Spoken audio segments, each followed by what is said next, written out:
සීලෝ දුවපියෝ සීලෝ දුවපියෝ. අම්මේ කවුද කෑ ගහනව නේද? මොකක් හරි අකරතැබ්බයක් වෙලා වගේ. කොයි බං කොහෙද?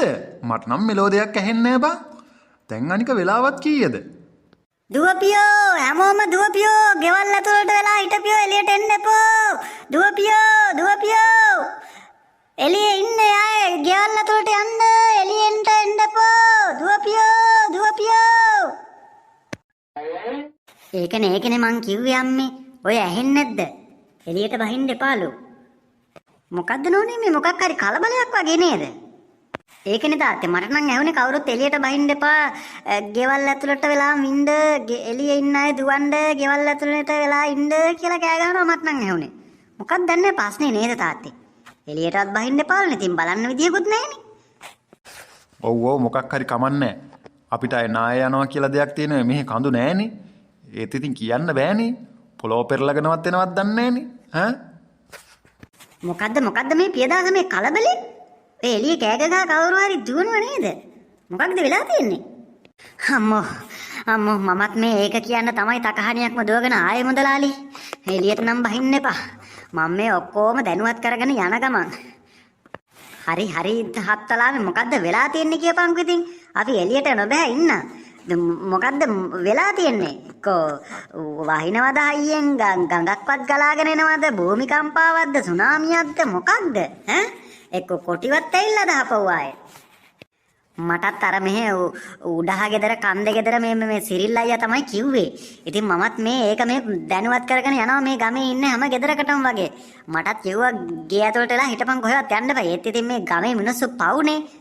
ඒකයි මම මේ දැනුවත් කරගෙන යන්නේ. පුළුවන් අයට කෝල් කරා. ෆෝන් නැති අයට මුදලාලිගේ නම්බරේ තිබුණේ නෑ මං ගාව. ඒක ෆෝන් එකෙන් අයින් වෙලාද කොහෙද? ඒකයි මම මේ දුවගෙන ආවේ. පොඩ්ඩක් ගේ ඇතුළටම වෙලා ඉන්න. හරි තොරතුරක් අපිට ඉක්මනින්ම දැනගන්න පුළුවන් වෙයි. මොකද්ද අපේ මහත්තයා? මේ පියදාසනේ. බලන්නකො නෝනේ මේ පියදාස කියන්නේ එළියටවත් බහින්න එපා මේ ගේ ඇතුළට වෙලා ඉන්න කියලා. ඇයි මොකද ගම් වතුරක්වත් එනවා සුනාමියක්වත් එනවද? මොකක්ද වෙලා තියෙන්නේ? අපිට හරි විස්තරයක් කියපන් පියදාස. නෝනා මේ ඒක කියව ඉන්න වෙලාවක් නෑ. මං තව ගෙවල් දෙක තුනක් තියෙනවනේ. ඒකත් කවර් කරලා ඉක්මනට කියලා එන්න. නැත්තම් පව් ඒ මිනිස්සු. එහෙනම් ඵලයන් උඹ පරිස්සමෙන් ඵලයන් ඉතින්. පණිවිඩකාරයා. උඹ ඉතින් ගමේ අබිලින්නේ. හරි මුදලාලි මං පරිස්සම් තමයි කොහොමත්. මං ඉතින් කැලේ ඉන්න මිනිහනේ. පොඩ්ඩක් එළියට ඔළුව දාලා බලමුද අපේ මහත්තයා? තමුසෙට ඔල්මාදද ගෑණි?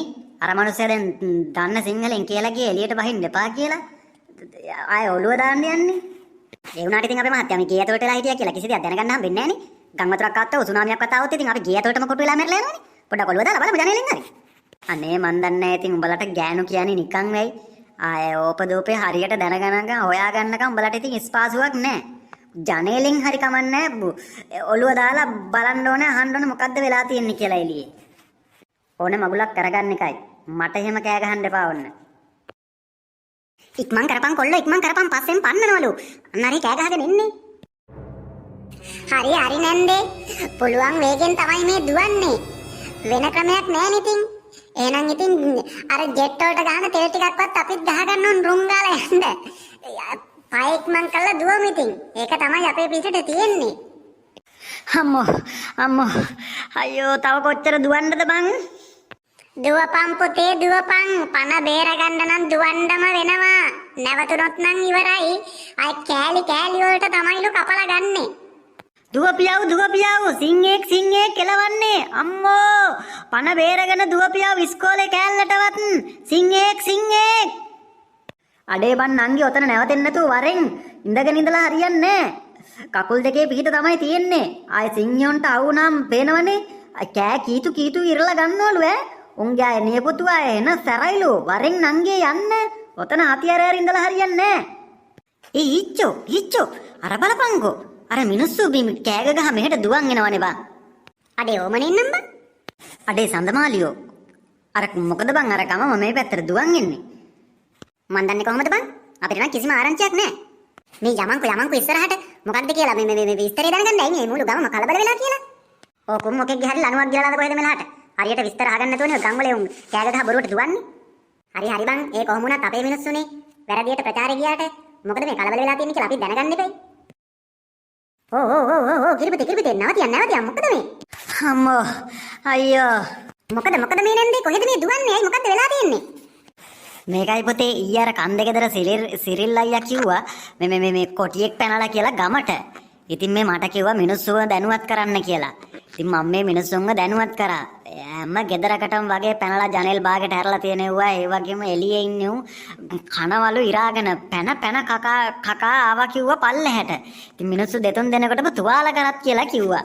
ඉතින් ඒකින්ද මම මේ හැමෝටම කිව්වේ පන බේරගෙන දුවපල්ලා කියලා. ගෙවල් ඇතුලේවත් ඉන්න බයයිනේ.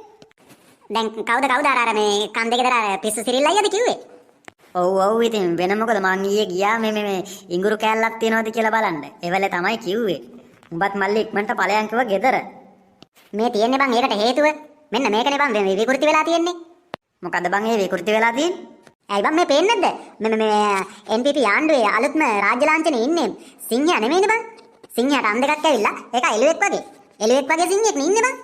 ඒ ගැන තමයිද කොහෙද මේ කියලා තියෙන්නේ? එහෙනම් ඒකද දන්නේ නේද දුවේ මේ කියන්න ඇත්තේ. අයියෝ ඕකට දොයි ඔච්චර දුවන්නේ මේ මුළු ගමක්ම එකතු වෙලා ඊයේ රෑ ඉඳලා උදේ පාන්දරට මිනිස්සු කුලප්පු කර. ඒක ගැන බය වෙන්න දෙයක් නෑ. ඒක මේ NPP ආණ්ඩුවේ අලුත්ම රාජ්‍ය ලාංඡනයට ගෙනාපු සිංහයා. අයියෝ ඔයාලා ඒ අනිත් සිංහයාට නම් බය වෙන්න ඕනේ තමයි.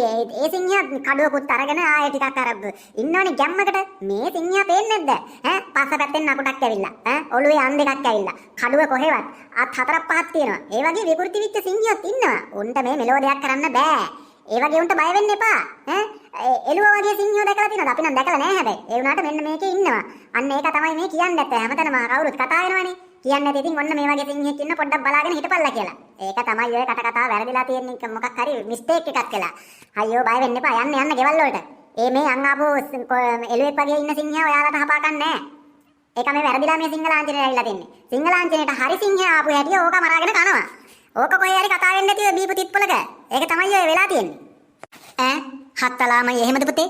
අපි මේ හති දාගෙන දිව්වේ එතකොට මේ විකෘති විත්ත සිංහයාට බයද? අයියෝ